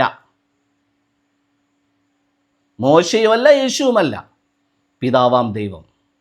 യേശുവും അത് തന്നെയാണ് അടിവരയിട്ട് പറയുന്നത്. ആമേൻ ആമേൻ ഞാൻ നിങ്ങളോട് പറയുന്നു, സ്വർഗത്തിൽ നിന്നുള്ള അപ്പം മോശയല്ല നിങ്ങൾക്ക് തന്നത്, എൻ്റെ പിതാവത്രേ. സ്വർഗത്തിൽ നിന്നുള്ള സാക്ഷാൽ അപ്പം നിങ്ങൾക്ക് തരുന്നത് പിതാവാം ദൈവം അത്രേ. അവിടെ നിങ്ങൾ മോശയും പിടിക്കരുത്, യേശുവിനെയും പിടിക്കരുത്. അണ്ടർസ്റ്റാൻഡ്? വചനമായി പഠിക്കണം. ഏതെങ്കിലും മത തീവ്രവാദികൾ പറയുന്ന പ്രസംഗം കേട്ടല്ല നിങ്ങൾ വചനം പഠിക്കേണ്ടത്. വചനം പഠിപ്പിക്കേണ്ടവർ പഠിപ്പിക്കുന്നത് കേട്ട് പഠിക്കണം. അല്ലെങ്കിൽ നിങ്ങൾ തെറ്റിപ്പോവും. ഈ ജനസമൂഹത്തെ പോലെ നിങ്ങൾ അടയാളം ചോദിച്ചുകൊണ്ട് നടക്കേണ്ടി വരും, കിട്ടത്തില്ല. ഓക്കെ, അടുത്ത പറയുന്നു, ഇനിയാണ് ജീസസ് ശരിക്കുമുള്ള ഒരു വിവാദപരമായ കാര്യത്തിനകത്തേക്ക് കിടക്കുന്നത്. എന്താ കിടക്കുന്നത്? ദൈവം തന്നിരിക്കുന്ന അപ്പം മോശയല്ല തന്നതെന്നൊക്കെ പറഞ്ഞിട്ട് ജീസസ് ഇപ്പോൾ പറയുവാണ്, ദൈവത്തിൻ്റെ അപ്പമോ സ്വർഗത്തിൽ നിന്ന് ഇറങ്ങി വന്ന് ലോകത്തിന് ജീവനെ കൊടുക്കുന്നതാകുന്നു. അപ്പം മന്നയല്ല വേണ്ടത്, ശരിക്കും സ്വർഗത്തിൽ നിന്ന് ജീവനെ കൊടുക്കുന്ന അപ്പമാണ് ജനങ്ങൾക്ക് വേണ്ടത്. കാരണം മന്ന തിന്നവർ മരിച്ചു എന്ന് യേശു പറയുന്നുണ്ട്. ഓക്കെ, അത് താഴോട്ട് പറയുന്നുണ്ട്. അപ്പോൾ ജനങ്ങൾ എന്ത് ചെയ്തു? കർത്താവ് ഈ അപ്പം ഞങ്ങൾക്ക് തരയണമേ എന്ന് പറഞ്ഞപ്പോൾ യേശു അവരോട് പറഞ്ഞത്, ഞാൻ ജീവൻ്റെ അപ്പമാകുന്നു, ഞാൻ ജീവൻ്റെ അപ്പമാകുന്നു. എൻ്റെ അടുക്കൽ വരുന്നവന് വിശക്കുകയില്ല, എന്നിൽ വിശ്വസിക്കുന്നവന് ഒരു നാളും ദാഹിക്കുകയുമില്ല. ഈ അപ്പം എപ്പോഴും ഞങ്ങൾക്ക് തരണമേ എന്ന് ജനങ്ങൾ ചോദിക്കുമ്പോൾ യേശു പറയുവാണ്, ഞാൻ ജീവൻ്റെ അപ്പമാകുന്നു. യേശു എന്താ പറയുന്നത്? ഞാൻ ജീവൻ്റെ അപ്പമാകുന്നു. യേശു ജീവൻ്റെ അപ്പമെന്നല്ല, അവിടെ പറയുന്ന ഞാൻ, അയാം. ഇത് പഴയ നിയമത്തിലുമുണ്ട്, അയാം. നിങ്ങൾ മലയാളം ബൈബിൾ മാത്രം ഫോളോ ചെയ്യരുത്. മലയാളം ബൈബിൾ മാത്രം ഫോളോ ചെയ്ത് കഴിഞ്ഞാൽ മലയാളം ബൈബിളിൻ്റെ ട്രാൻസ്ലേഷൻ മുഴുവൻ തെറ്റാണ്. അപ്പോൾ നിങ്ങൾ മലയാളം ബൈബിൾ വായിക്കുമ്പോൾ പറ്റുമെങ്കിൽ ഇംഗ്ലീഷോ ഹീബ്രുവോ ഒക്കെ എടുത്ത് വെച്ച് ക്രോസ് റെഫർ ചെയ്ത് വായിക്കുക. അപ്പോൾ ഞാൻ എന്ന് പറയുന്നത് അയാം, അല്ലാതെ ജീസസ് എന്ന് പറയുന്ന വാക്ക് അവിടെ ഉപയോഗിക്കരുത്. സോ മൂലഭാഷയിൽ എന്താണ് എന്നുള്ളത് കറക്റ്റായിട്ട് നിങ്ങൾ മനസ്സിലാക്കണം. ഈ ജീസസ്, ഞാനെന്ന് എഴുതിയിരിക്കുന്നിടത്തെല്ലാം ജീസസ് എന്ന് ചേർത്തതാണ് ഇന്നത്തെ ക്രിസ്തീയ മതത്തിന് പറ്റിയ ഏറ്റവും വലിയ പാളിച്ച, ഏറ്റവും വലിയ അബദ്ധം, ഏറ്റവും വലിയ കള്ളം. അതുകൊണ്ടാണ് ജനങ്ങളെല്ലാം ഇന്ന് കള്ളത്തിൽ കിടക്കുന്നത്. സോ ജീസസ് പറയുന്ന ആശയങ്ങളായിട്ട് അവർക്ക് മാച്ച് ചെയ്യാനേ പറ്റാത്തത് ഈ പറയുന്ന സ്ഥലത്തെല്ലാം വേണ്ടാത്ത വാക്കുകൾ കൊണ്ട് തിരികെ കയറ്റിയതാണ്. അപ്പോൾ ജീസസ് പറയുന്നത് എന്താ? ഞാൻ ജീവൻ്റെ അപ്പമാകുന്നു. എൻ്റെ അടുക്കൽ വരുന്നവന് വിശക്കുകയില്ല, എന്നിൽ വിശ്വസിക്കുന്നവന് ഒരു നാളും ദാഹിക്കുകയുമില്ല. എന്നാൽ നിങ്ങൾ എന്നെ കണ്ടിട്ടും വിശ്വസിക്കുന്നില്ല എന്ന് ഞാൻ നിങ്ങളോട് പറഞ്ഞുവല്ലോ. ഇതേ കാര്യം തന്നെയാണ് ഞാനും ഈ കാലഘട്ടങ്ങളിൽ പറഞ്ഞുകൊണ്ടിരിക്കുന്നത്. ഞാൻ പറയുന്നത് നിങ്ങൾക്ക് വിശ്വസിക്കാൻ പറ്റുന്നില്ല. ഞാൻ എന്താണ് ഉദ്ദേശിക്കുന്നതെന്നും ഞാൻ എന്താണ് പറയുന്നതെന്നും നിങ്ങൾക്ക് പിതാവുമായിട്ട് ബന്ധമില്ലാത്തത് കൊണ്ട്, നിങ്ങൾ ഈ അച്ഛന്മാരിലും പാസ്റ്റർമാരിലും മതവക്താക്കളിലും കിടന്ന് കറങ്ങുന്നത് കൊണ്ട് ദൈവത്തിൻ്റെ പ്രതിപുരുഷൻ പറയുന്നത് കേൾക്കാനായിട്ടുള്ള ചെവിയും അത് ഗ്രഹിക്കാനായിട്ടുള്ള മനസ്സും നിങ്ങൾക്കില്ല. അന്ന് ജീസസും പറയുന്നത് ഇത് തന്നെയാണ്, നിങ്ങൾക്ക് ഞാൻ പറയുന്നത് ഗ്രഹിക്കാൻ പറ്റുന്നില്ല. ഓക്കെ, സോ എന്നെ കണ്ടിട്ടും വിശ്വസിക്കുന്നില്ല എന്ന് ഞാൻ നിങ്ങളോട് പറഞ്ഞുവല്ലോ. പിതാവ് എനിക്ക് തന്നത് ഒക്കെയും എൻ്റെ അടുക്കൽ വരും. എൻ്റെ അടുക്കൽ വരുന്നവനെ ഞാൻ ഒരു നാളും തള്ളിക്കളയുകയില്ല. ഞാൻ എൻ്റെ ഇഷ്ടമല്ല, എന്നെ അയച്ചവൻ്റെ ഇഷ്ടമത്രേ ചെയ്യുവാൻ സ്വർഗത്തിൽ നിന്ന് ഇറങ്ങി വന്നിരിക്കുന്നത്. ഇത് ഞാനും ഇന്ന് എൻ്റെ നെഞ്ചിൽ കൈവച്ച് പറയും, ഞാൻ ചെയ്തുകൊണ്ടിരിക്കുന്നത് എൻ്റെ പ്രവൃത്തിയല്ല. ഈ കാലഘട്ടത്തിൽ പിതാവാം ദൈവം എന്താണോ നിങ്ങൾക്ക് വരണമെന്ന് ആഗ്രഹിക്കുന്നത് അത് എന്നിൽ കൂടെ ചെയ്യാനായിട്ട് പിതാവ് ആഗ്രഹിക്കുന്നു. അതുകൊണ്ട് ഞാൻ ബൈബിളിന് അഗൻസ്റ്റ് അല്ല, ഞാൻ ജീസസിന് അഗൻസ്റ്റ് അല്ല, ഞാൻ ക്രിസ്തുവിന് അഗൻസ്റ്റ് അല്ല. ഞാൻ അഗൻസ്റ്റായിട്ട് നിൽക്കുന്നത് ഇന്നത്തെ കള്ള ക്രിസ്തീയ മതത്തിനെതിരായിട്ടാണ്. പാതിരിമാരും പാസ്റ്റർമാരും കൂടെ നിങ്ങളെ പറ്റിച്ചു കൊണ്ടിരിക്കുന്ന കള്ള മതത്തിനെതിരെയാണ് ഞാൻ സംസാരിക്കുന്നത്. ഞാൻ ഒരിക്കലും ബൈബിളിനെതിരല്ല, ജീസസിനും എതിരല്ല, ക്രിസ്തുവിനും എതിരല്ല. പക്ഷേ ജീസസിലൂടെയാണ് എല്ലാം എന്ന് വരുത്തി തീർത്തിരിക്കുന്ന ആ ബൈബിളിന് വിരുദ്ധമായ ആശയങ്ങളോടും ഞാൻ ചേരുന്നില്ല. യേശു എന്താണെന്നും ക്രിസ്തു എന്താണെന്നും ക്രിസ്ത്യാനികൾ വേറിട്ട് പഠിക്കണം. യേശുവും ക്രിസ്തുവും ഒന്നല്ല. സോ ഈ ആശയങ്ങൾ മനസ്സിലാക്കാത്തത് കൊണ്ടാണ് നിങ്ങൾ ഇന്നും നിങ്ങളെ കബളിപ്പിച്ച് അവർ നിങ്ങളെ പൊട്ടന്മാരാക്കി കൊണ്ടുപോയിക്കൊണ്ടിരിക്കുന്നത്. സോ കറക്റ്റായിട്ട് നിങ്ങൾ അറ്റ്ലീസ്റ്റ് ഇന്നത്തെ കോണ്ടസ്റ്റിൽ പെസഹ വ്യാഴം എന്താണെന്നും പെസഹ എന്താണെന്നും ജീസസ് പെസഹയിലൂടെ പറയാൻ ആഗ്രഹിച്ചത് എന്താണെന്നെങ്കിലും ഇന്ന് നിങ്ങൾ ഒരു വ്യക്തിയെങ്കിലും ഞാൻ ഈ പറയുന്നത് കേട്ട് മനസ്സിലാക്കുക. ഓക്കെ, സോ ജീസസ് പറയുന്നത് എന്താ? നിങ്ങൾ എന്നെ വിശ്വസിക്കുന്നില്ല, പിതാവ് എനിക്ക് തന്നതൊക്കെയും എൻ്റെ അടുക്കൽ വരും, എൻ്റെ അടുക്കൽ വരുന്നവനെ ഞാൻ ഒരു നാളും തള്ളിക്കളയുകയില്ല. എൻ്റെ ഇഷ്ടമല്ല, എൻ്റെ അയച്ചവൻ്റെ ഇഷ്ടമത്രേ ചെയ്യുവാൻ സ്വർഗത്തിൽ നിന്ന് ഇറങ്ങി വന്നിരിക്കുന്നത്. അവൻ എനിക്ക് തന്നതിൽ ഒന്നും ഞാൻ കളയാതെ എല്ലാം ഒടുക്കത്തെ നാളിൽ ഉയർത്തെഴുന്നേൽക്കണം എന്നാകുന്നു എന്നെ അയച്ചവൻ്റെ ഇഷ്ടം. ഇത് തന്നെയാണ് ഞാനും ഇന്ന് ചെയ്തുകൊണ്ടിരിക്കുന്നത്. എൻ്റെ അടുക്കൽ പിതാവാം ദൈവം അയക്കുന്ന ഒരൊറ്റ വ്യക്തിയെപ്പോലും പിതാവിൻ്റെ ഇഷ്ടത്തിനപ്പുറത്ത് പോകാൻ ഞാൻ അനുവദിച്ചിട്ടില്ല. പിതാവ് എന്താണോ ആ വ്യക്തിയെക്കുറിച്ച് ആഗ്രഹിക്കുന്നത് അത് ആ വ്യക്തിയിൽ നിവർത്തിച്ചതിന് ശേഷമേ ആ വ്യക്തി എൻ്റെ അടുത്തുനിന്ന് പോകാറുള്ളൂ. സോ പിതാവ് എൻ്റെ അടുക്കൽ അയക്കുന്ന ഓരോ വ്യക്തിയെയും പിതാവ് ആഗ്രഹിക്കുന്ന രീതിയിൽ ഒരു ഉയർത്തെഴുന്നേൽപ്പിനെ സജ്ജമാക്കിയിട്ടാണ് ഞാൻ അവരെ വിടുന്നത്. സോ ആ കറക്റ്റായിട്ടുള്ള ആ ഡിസൈപ്പിൾഷിപ്പിൽ ഞാൻ അവരെ വാർത്തെടുത്തുകൊണ്ടേയിരിക്കുന്നു. ആയിരം ആൾക്കാർ വന്നു പോയി കഴിഞ്ഞു, ഇപ്പോഴുമുണ്ട് ഡിസൈപ്പിൾസ് ഒത്തിരി. സോ എന്നെ എതിർക്കുന്നവർ അവരെതിർത്തിട്ട് പോകത്തേ ഉള്ളൂ. They are not going to gain anything. So യേശുവിനോട് ഈ തർക്കിച്ച വാദിച്ച ഈ പുരുഷാരം, ഈ മതവക്താക്കൾ ഒരുത്തൻ പോലും രക്ഷപ്പെട്ടിട്ടില്ല. അന്നും അതെ ഇന്നും അതെ. പക്ഷേ പിതാവ് ആകർഷിച്ച ജീസസിൻ്റെ അടുത്ത് വന്ന ഡിസൈപ്പിൾസ് എല്ലാം ആത്മീയമായിട്ടുള്ള ഉന്നമനത്തിന് വിധേയമായി ആത്മീയ പുരോഗതി പ്രാപിച്ച് അവർ ആത്മാവിൽ ആസ്വദിച്ച് ജീവിച്ചു പോയവരാണ്. ഒരൊറ്റ ഡിസൈപ്പിൾഷിപ്പിൽ നിൽക്കുന്ന വ്യക്തികൾ പോലും പാഴായി പോയിട്ടില്ല. നിങ്ങൾ വിചാരിക്കും യൂത കെട്ടിത്തൂങ്ങി ചത്തുവെന്ന്. യൂത യൂതയുടെ റോള് ചെയ്യാൻ വേണ്ടി അത് ചെയ്തത്, അല്ലാതെ യൂത കെട്ടിത്തൂക്കി ചത്തതിൻ്റെ പിന്നിൽ വേറെ കണക്കാണ്. അതൊക്കെ നമുക്ക് പിന്നെ ചിന്തിക്കാം. ഓക്കെ, തള്ളിപ്പറഞ്ഞ പത്രോസും ആത്മാവിൽ നിറഞ്ഞ് സംസാരിച്ചിട്ടാണ് പോയത്. സോ ജീസസിൻ്റെ അടുക്കൽ വന്ന എല്ലാ വ്യക്തികളും, ഡിസൈപ്പിൾഷിപ്പിൽ നിന്ന വ്യക്തികളെല്ലാം ആത്മാവിൻ്റെ സ്വാതന്ത്ര്യം അനുഭവിച്ചു. പക്ഷേ ജീസസിൻ്റെ അടുത്ത് വന്ന പബ്ലിക് ആൻഡ് റിലീജിയസ് ലീഡേഴ്സ് ഒരുത്തൻ പോലും രക്ഷ പ്രാപിച്ചില്ല. സോ മതക്രിസ്ത്യാനികളെ, നിങ്ങൾ അച്ഛന്മാരായിരിക്കാം, പാസ്റ്റർമാരായിരിക്കാം, പ്രാസംഗികന്മാരായിരിക്കാം, അപ്പോസ്തലന്മാരായിരിക്കാം, പ്രവാചകന്മാരായിരിക്കാം, രക്ഷ വേണോ, വീണ്ടെടുപ്പ് വേണോ, ഈ കാലഘട്ടത്തിൽ ഞാൻ പറയുന്നത് നിങ്ങൾ കേട്ടേ പറ്റത്തുള്ളൂ.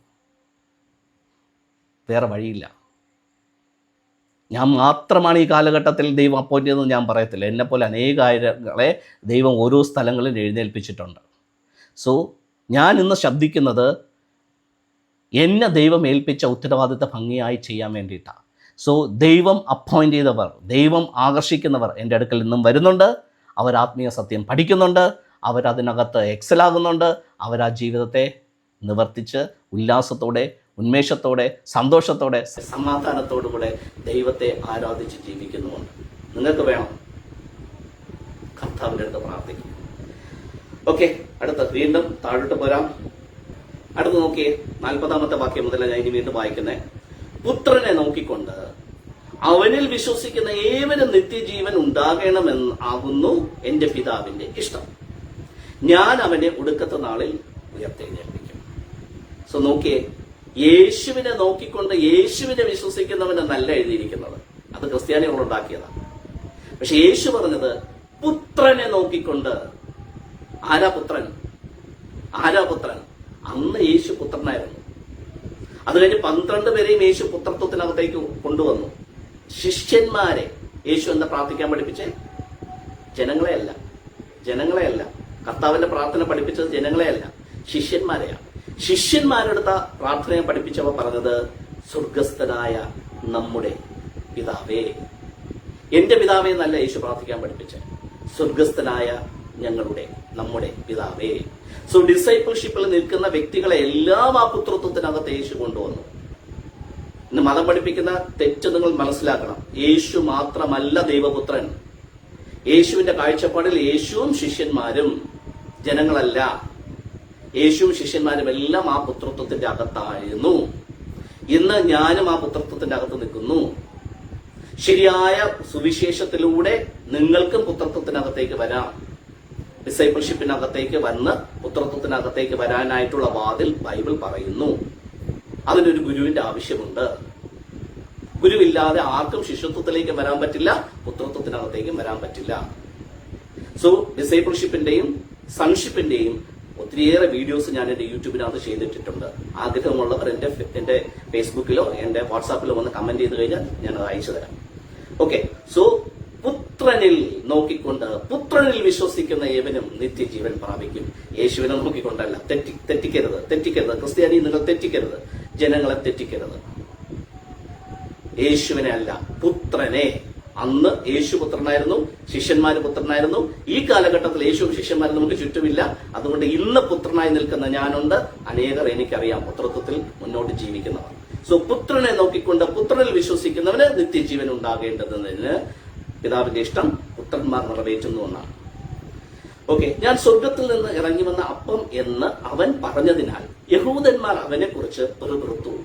ഇന്ന് ക്രിസ്ത്യാനികൾ നിങ്ങൾ എന്നെ കുറിച്ച് പെറുപെറുക്കുന്നത് പോലെ, അസഭ്യം പറയുന്നത് പോലെ, ആന്റി ക്രൈസ്റ്റ് എന്നും അന്തിക്രിസ്തു എന്നൊക്കെ പറഞ്ഞ് അതേ കാര്യം എന്താ ഇപ്പോ ജീസസിനെ കുറിച്ച് ഇവനും ചെയ്തു എന്നാണ്.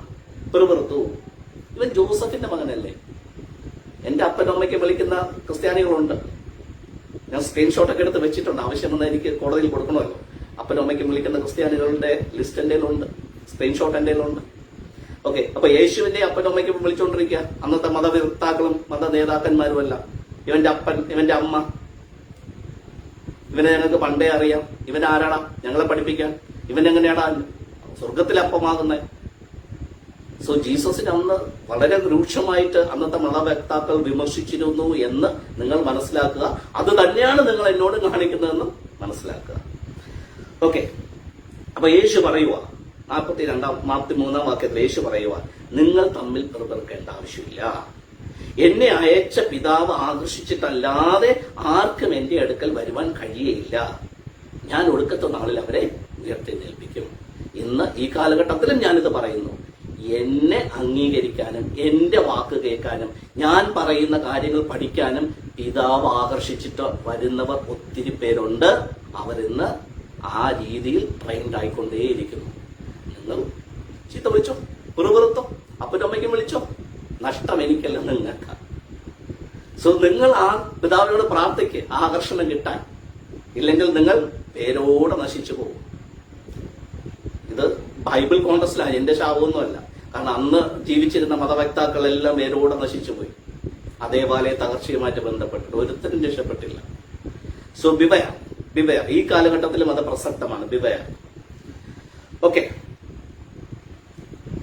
എല്ലാവരും ദൈവത്താൽ ഉപദേശിക്കപ്പെട്ടവരാകും എന്ന് പ്രവചന പുസ്തകങ്ങൾ എഴുതിയിരിക്കുന്നത് പിതാവിനെ കേട്ട് പഠിച്ചവരെല്ലാം എന്റെ അടുക്കൽ വരും. കണ്ടോ, പിതാവിൽ നിന്ന് കേട്ട് പഠിച്ചവർ, പിതാവിനോട് കേട്ട് പഠിച്ചവർ. പുരോഹിതന്മാരെ കേട്ട് പഠിച്ചതല്ല, പാസ്റ്റർമാരെ കേട്ട് പഠിച്ചവരല്ല, ഇന്നത്തെ സോ കോൾഡ് നെയിം സേക്കിന് അപ്പോസ്തലന്മാരെന്നും പ്രവാചകന്മാരെന്നും ഒക്കെ നാമധേയര് അവരിൽ പഠിച്ചവരല്ല. പിതാവിനോട് ബന്ധമുള്ളവർക്ക് ഇത് മനസ്സിലാവത്തുള്ളൂ. പിതാവുമായി നേരിട്ട് ബന്ധമുള്ളവർക്ക് ഇത് മനസ്സിലാവത്തുള്ളൂ. അച്ഛനിലൂടെ, പാസ്റ്ററിലൂടെ, പ്രവാചകനിലൂടെ, അപ്പോസ്റ്റലിലൂടെ അവർക്ക് ഇത് ഗ്രഹിക്കാൻ പറ്റത്തില്ല. You should have A direct relationship with father. അങ്ങനെയുള്ളവർ യേശുവിന്റെ അടുക്കൽ വരുമെന്ന് യേശു പറയുന്നത്. അവർക്ക് ജീസസ് കൊടുക്കേണ്ട കാര്യങ്ങൾ കൊടുക്കുമെന്നാണ് പറയുന്നത്. റൈറ്റ്? അത് തന്നെ ഇന്ന് ഞാനും പറയുന്ന കാര്യം. എന്നിട്ട് എന്താ 47-ാം വാക്യത്തിൽ പറയുന്നു, ആമേൻ ആമേൻ ഞാൻ നിങ്ങളോട് പറയുന്നു, വിശ്വസിക്കുന്നവന് നിത്യജീവനുണ്ട്. ഞാൻ ജീവന്റെ അപ്പമാകുന്നു. ഞങ്ങളുടെ പിതാക്കന്മാർ മരുഭൂമിയിൽ മന്നാതെ മരിച്ചുവല്ലോ എന്നപ്പം അവർ തിരിച്ചു പറയുന്നു. യേശു പറയുന്നത് കേട്ടോ, മന്ന തിന്ന ആ ജനം, മോശ കൊടുത്ത മന്ന തിന്ന ജനം, അവരും മരിച്ചുപോയി മരുഭൂമിയിൽ. പക്ഷേ സ്വർഗത്തിൽ നിന്ന് ഇറങ്ങി വന്ന ജീവനുള്ള അപ്പം ഞാനാകുന്നു. ഈ അപ്പം തിന്നുന്നവൻ എന്നേക്കും ജീവിക്കും. ഞാൻ കൊടുക്കാനിരിക്കുന്ന അപ്പമോ ലോകത്തിന്റെ ജീവന് വേണ്ടി ഞാൻ കൊടുക്കുന്നതിന്റെ മാംസമാകും. സോ ഇവിടെയാണ് നമ്മൾ നേരത്തെ ചിന്തിച്ച ആ പെസഹയുമായിട്ട് കണക്റ്റഡ് ആയിട്ട് യോഹന്നാൻ പറയുന്ന കാര്യം വരുന്നത്. ഇവിടെയാണ് അതിന്റെ ശരിക്കുമുള്ള പ്രസക്തി കിടക്കുന്നത്. അപ്പൊ ജീസസ് പറയുവാണ്, എന്റെ മാംസം എന്ന് തുടക്കത്തിൽ പറഞ്ഞു, എന്റെ രക്തമെന്നും ഇവിടെ പറയുന്നുണ്ട്. ഞാനത് വീണ്ടും വായിക്കാം. എന്താണ് ഈ മാംസമെന്നും എന്താണ് ഈ രക്തമെന്നും യോഹന്നാൻ അവിടെ വ്യക്തമാക്കുന്നുണ്ട്. അത് മനസ്സിലാക്കി തരാനാണ് ഞാൻ ഈ ഭാഗം എടുത്തത്. കുറച്ചൊന്ന് കീനായിട്ടിരുന്നാൽ മാത്രമേ ഇത് ഗ്രഹിക്കാൻ പറ്റത്തുള്ളൂ. ഇല്ലെങ്കിൽ വീണ്ടും നിങ്ങൾ മതത്തിന്റെ ഡോക്ടറിൻസിനകത്ത് വീണു പോകും. അപ്പോ ഒന്നുകൂടെ നോക്കിക്കേ. ജീസസ് പറയുന്നു 51 എഴുതിയിരിക്കുന്നത് ഇങ്ങനെയാണ്. 50-51 വായിച്ചേ. ഇതോ തിന്നുന്നവൻ മരിക്കാതിരിക്കേണ്ടതിന് സ്വർഗത്തിൽ നിന്നിറങ്ങുന്ന അപ്പമാകുന്നു. സ്വർഗത്തിൽ നിന്ന് ഇറങ്ങിയ ജീവനുള്ള അപ്പം ഞാനാകുന്നു. ഈ അപ്പം തിന്നുന്നവൻ എല്ലാം എന്നേക്കും ജീവിക്കും. ഞാൻ കൊടുക്കാനിരിക്കുന്ന അപ്പമോ ലോകത്തിന്റെ ജീവന് വേണ്ടി ഞാൻ കൊടുക്കുന്ന എന്റെ മാംസമാകുന്നു. സോ എന്റെ മാംസമാണ് ഞാൻ ലോകത്തിന് വേണ്ടി കൊടുക്കാനിരിക്കുന്നത്. ആ മാംസം തിന്നുന്നവൻ ഒരിക്കലും അവൻ വിശക്കത്തില്ല, അവൻ മരിക്കത്തുമില്ല, അവൻ എന്നേക്കും ജീവിക്കും. സോ എന്താണ് ഈ മാംസം എന്നുള്ളത് ഞാൻ പറയും. So just watch it. അടുത്ത കോൺടെക്സ്റ്റിലേക്ക് വരാം. ഓക്കെ, അപ്പൊ യഹൂദന്മാർ പറയുക, നമുക്ക് തന്റെ മാംസം തിന്നുന്നതിന് തരുവാൻ ഇവൻ എങ്ങനെ കഴിയും എന്ന് പറഞ്ഞ് അവർ തമ്മിൽ വാദിച്ചു. സോ അവരപ്പോഴും ചിന്തിക്കുന്നത് എന്താണെന്നറിയോ, യേശുവിന്റെ ശരീരത്തെ അവർക്ക് ഭക്ഷിക്കാൻ കൊടുക്കുമെന്നാണ്. നമ്മൾ ഇന്നത്തെ അഘോരികളൊക്കെ ഭക്ഷിക്കുന്നത് പോലെ യേശുവിന്റെ ശവം അവർക്ക് കൊടുക്കുമെന്ന് അവർ പ്രതീക്ഷിക്കുന്നത്, അല്ലെങ്കിൽ യേശുവിന്റെ ഈ ശരീരത്തെ തിന്നാൻ കൊടുക്കുമെന്ന് അവർ പ്രതീക്ഷിക്കുന്നത്. സോ ജീസസ് തന്റെ മാംസം കൊടുക്കുമെന്ന് പറയുമ്പോൾ ഉദ്ദേശിക്കുന്നത് മറ്റൊന്നാണെന്ന് ഗ്രഹിക്കാനായിട്ട് അന്നത്തെ മതവക്താക്കൾക്ക്, സോ കോൾഡ് റിലീജിയസ് ലീഡേഴ്സിന് പറ്റുന്നില്ല. സോ ഇന്നും ജീസസിന്റെ മാംസം എന്താണ്, ജീസസിന്റെ ശരീരം എന്താണ് എന്ന് ഇന്നത്തെ മതവക്താക്കൾക്ക് അറിയില്ല, അച്ഛന്മാർക്ക് അറിയില്ല, വാസന്മാർക്ക് അറിയില്ല. അതുകൊണ്ടാണ് ഇന്ന് പല അത്ഭുതങ്ങൾ നടന്നു, മാംസം വായിക്കാത്ത വെച്ച് മാംസമായി, അത് ടെസ്റ്റിന് അയച്ചപ്പോഴത്തേക്ക് അതിനകത്ത് മാംസമാണെന്ന് പ്രൂവ് ചെയ്തു എന്നൊക്കെ പറഞ്ഞ് കള്ള റിപ്പോർട്ടുകൾ വെച്ച് ജനങ്ങളെ പറ്റിച്ചുകൊണ്ടിരിക്കുന്നത് ഇന്നും അതുകൊണ്ടാണ്. എന്താ യേശുവിന്റെ ശരീരം എന്ന് ഇന്നും ജനങ്ങൾക്ക് മനസ്സിലായിട്ടില്ല. അവര് വിചാരിക്കുന്ന അക്ഷരാർത്ഥത്തിൽ യേശുവിന്റെ രക്തവും മാംസവും എന്നാണ്. ഞാനതിലേക്ക് വരാം. ഓക്കെ, സോ അന്നത്തെ ജനങ്ങൾ എന്ന് വാദിച്ചു, എങ്ങനെ ഇവന്റെ മാംസം ഞങ്ങൾക്ക് തിന്നാൻ തരുമെന്ന് അവർ വാദിച്ചു. യേശു വീണ്ടും അവരോട് പറയുവാണ്, ആമേൻ ആമേൻ ഞാൻ നിങ്ങളോട് പറയുന്നു, നിങ്ങൾ മനുഷ്യപുത്രന്റെ മാംസം തിന്നാതെയും അവന്റെ രക്തം കുടിക്കാതെയും ഇരുന്നാൽ നിങ്ങൾക്ക് ഉള്ളിൽ ജീവൻ ഇല്ല. സോ ഇതുവരെയും മാംസത്തിന്റെ കാര്യം, അപ്പത്തിന്റെ കാര്യം പറഞ്ഞുകൊണ്ടിരുന്നു. ഇപ്പൊ ജീസസ് പറയുക രക്തവും കൂടെ കുടിക്കണം. അപ്പൊ മാംസം തിന്നുകയും വേണം, രക്തം കുടിക്കുകയും വേണം, എന്നാലേ നിങ്ങൾക്കുള്ളിൽ ജീവൻ ഉണ്ടാകത്തുള്ളൂ. 54 എന്റെ മാംസം തിന്നുകയും എന്റെ രക്തം കുടിക്കുകയും ചെയ്യുന്നവന് നിത്യജീവൻ ഉണ്ട്. ഞാൻ ഒടുക്കത്തെ നാളിൽ അവനെ ഉയർത്തെഴുന്നേൽപ്പിക്കും. എന്റെ മാംസം സാക്ഷാൽ ഭക്ഷണവും എന്റെ രക്തം സാക്ഷാൽ പാനീയവും ആകുന്നു. ഇവിടെ വീണ്ടും അടുത്ത ട്വിസ്റ്റ് വരികയാണ്. മാംസം ഭക്ഷിക്കണമെന്ന് രക്തം കുടിക്കണമെന്ന് പറഞ്ഞു. ഇപ്പൊ ജീസസ് പറയുക, എന്റെ മാംസമാണ് ശരിക്കുമുള്ള ഭക്ഷണം, എന്റെ രക്തമാണ് ശരിക്കുമുള്ള പാനീയം. അപ്പോ ട്വിസ്റ്റിങ്ങിനകത്തേക്ക് ജീസസ് കൊണ്ടുപോവുകയാണ്. ഈ ഭക്ഷണം, ഈ പാനീയം നാവ് കൊണ്ട്, വാ കൊണ്ട് ആമാശയത്തിലേക്ക് പോകേണ്ടുന്ന കാര്യമല്ല. കാരണം ജീസസ് തന്റെ പരീക്ഷണ വേളയിൽ കല്ലിനെ അപ്പമാക്കുക എന്ന് പറഞ്ഞപ്പോ ജീസസ് പറഞ്ഞൊരു കാര്യമുണ്ട്. മനുഷ്യപുത്രൻ അപ്പം കൊണ്ട് മാത്രമല്ല, ദൈവത്തിന്റെ വായിൽ നിന്ന് വരുന്ന ജീവനുള്ള അപ്പം. സോ അപ്പം എന്ന് പറയുന്നത് ആക്ഷരികമായി എടുക്കരുത്. ഭക്ഷണവും പാനീയവും എന്ന് പറയുമ്പോൾ അവിടെ കഥ മാറുകയാണ്, പിക്ചർ മാറുകയാണ്. ഓക്കെ, ഇനി വീണ്ടും നോക്കാം. എന്താണ് ഭക്ഷണം, എന്താണ് ഈ പാനീയം, എന്താണ് ഈ മാംസം, എന്താണ് ഈ രക്തം എന്നുള്ളത് നോക്കാം.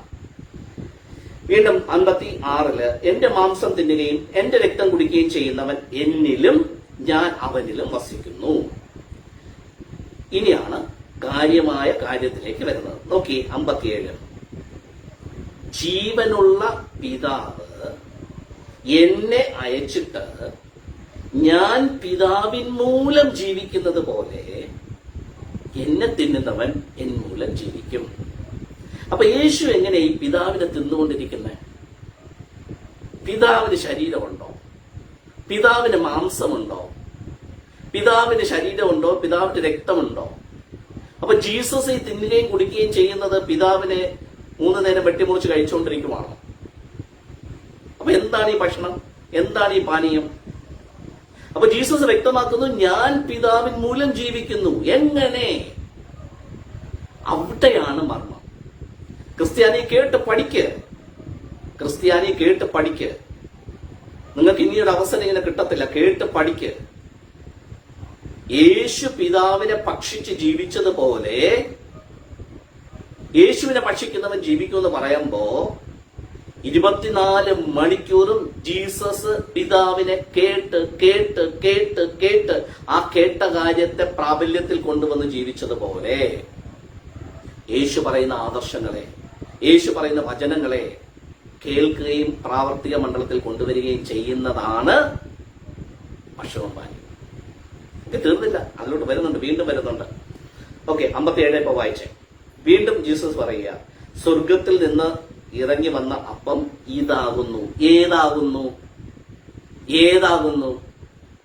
ഈ ശരീരത്തെ കുറിച്ചല്ല അപ്പൊ ജീസസ് പറയുന്ന ആശയങ്ങൾ, പിതാവിൽ നിന്നുള്ള റീമ വചനങ്ങൾ.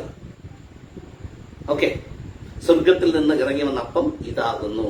പിതാക്കന്മാർ തിന്നുകയും മരിക്കുകയും ചെയ്തതുപോലെ അല്ല ഈ അപ്പം തിന്നുന്നവൻ എന്നേക്കും ജീവിക്കും.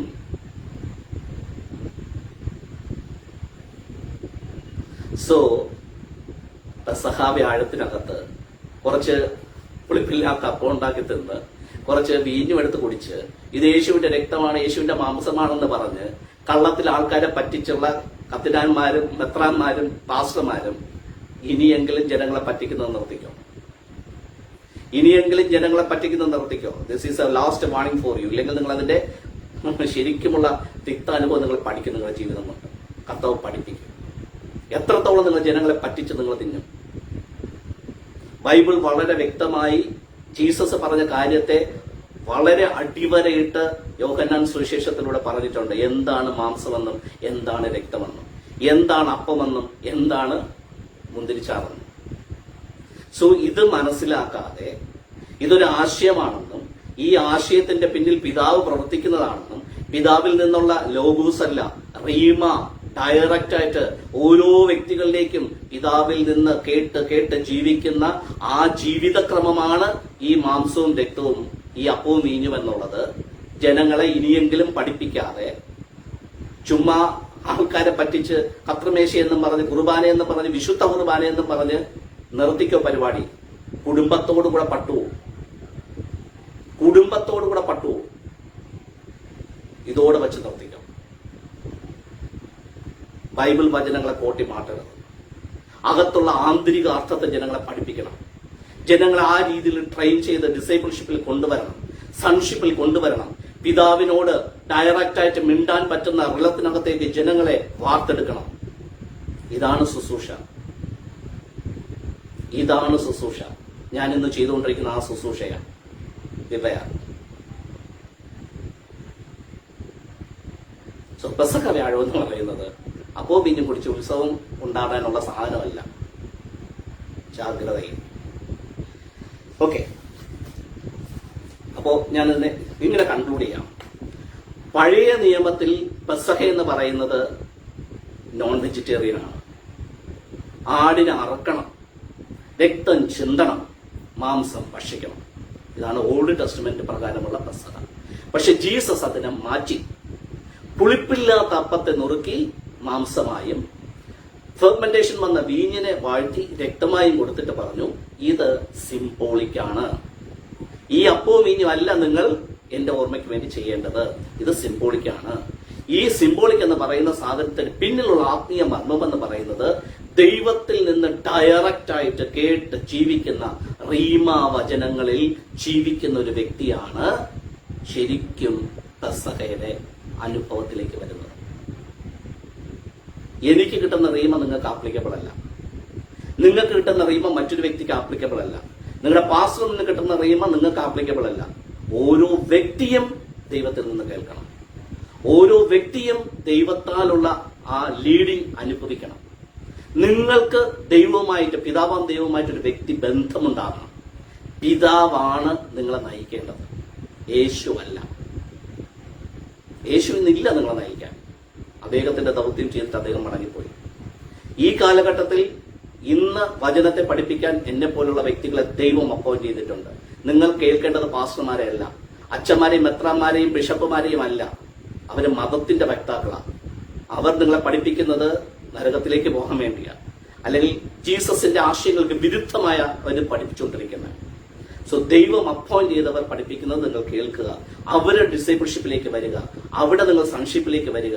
ആ ദൈവത്തിന്റെ ജീവനെ ഏറ്റെടുത്തുകൊണ്ട് മതത്തിന് അതീതമായി, മതത്തിന്റെ അടിമത്വത്തിൽ നിന്ന് പുറത്തു വന്ന് ആ സൺഷിപ്പിൽ ആത്മാവിന്റെ അധികാരത്തിലും സ്വാതന്ത്ര്യത്തിലും ജീവിക്കണമെന്നുള്ളതാണ് ജീസസ് ഉദ്ദേശിക്കുന്ന പെസഹയുടെ മെസ്സേജ്. ചെവിയുള്ളവൻ